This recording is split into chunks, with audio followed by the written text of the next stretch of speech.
15 अगस्त 2023 वो तारीख जब बिल्किस बानो केस के 11 दोषियों को रिहा कर दिया गया, उनका सम्मान किया गया, उन्हें उनकी रिहाई की खुशी में मिठाइयां बांटी गई।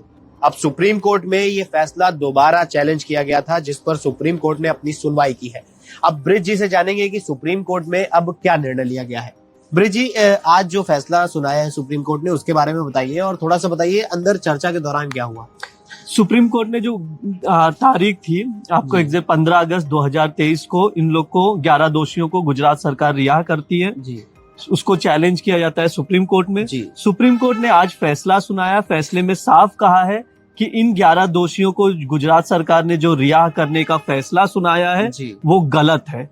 मतलब उनका गुजरात सरकार का फैसला सीधे खारिज कर दिया, रद्द कर दिया है सुप्रीम कोर्ट ने। ये फैसला आया है और सरकार ने ये भी कहा, मतलब जो सुप्रीम कोर्ट ने ये भी साफ कहा कि इस पर गुजरात सरकार को फैसला लेने का कोई अधिकार नहीं है जी। इस पर फैसला कौन लेगा? महाराष्ट्र सरकार, क्योंकि ये मुकदमा महाराष्ट्र में चला, ट्रायल हुई, सजा भी महाराष्ट्र की कोर्ट ने सुनाया, तो फैसला आप कैसे कर सकते हो? इसका फैसला भी महाराष्ट्र सरकार ही करे।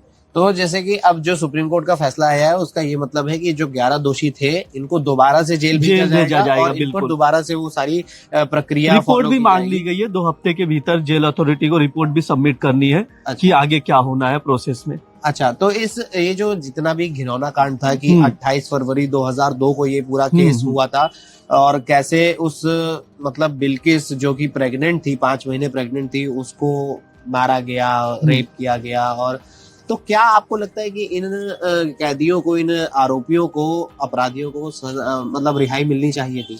जो जैसा कि आपने कहा 28 फरवरी 2002 का मामला था, गुजरात जो गोधरा ट्रेन कांड होता है उसके बाद से हिंसा भड़कती है जी। उसमें बिल्किस का रेप होता है। तो बिल्किस उस समय उसकी एज 21 साल थी जी। उसी 21 साल की थी, उसके 5 महीने का पेट में बच्चा भी था जी। तो इन लोग दूसरी जगह भी, हिंसा की वजह से दूसरी जगह भी भाग जाते हैं। टोटल 17 लोग थे एक साथ, ये लोग पूरे 11 को गिरफ्तार किया गया था। नहीं, ये 17 लोग थे, मतलब परिवार के सदस्य और बिल्किस को मिला के जो दूसरी जगह भागे थे। हाँ, फिर उसमें ना महिला, इसकी माँ के साथ, इनके साथ गैंग रेप होता है। फिर उसमें अलग अलग प्रोसेस के थ्रू आगे आगे बढ़ती चीजें। इवन जब वो शिकायत करने कांस्टेबल के इधर जाती है तो सीबीआई जांच में ये भी पाया गया कि ठीक से मतलब शिकायत भी नहीं दर्ज की गई, इन्वेस्टिगेशन में भी इश्यूज थे।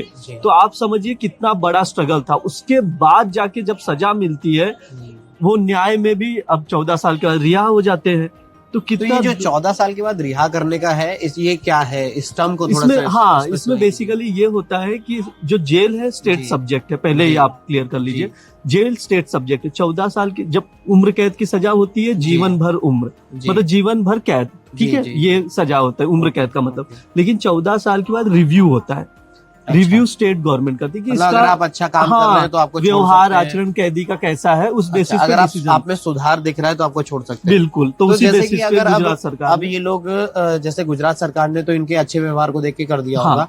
और अब अगर महाराष्ट्र सरकार के अंडर में ये दोबारा से फैसला जा रहा है और ये लोग दोबारा जेल जाएंगे, तो क्या अभी से फिर से 14 साल गिने जाएंगे या पुराने 14 साल पहले के 14 साल है वही, उसी के आगे रिव्यू होगा, महाराष्ट्र सरकार करेगी।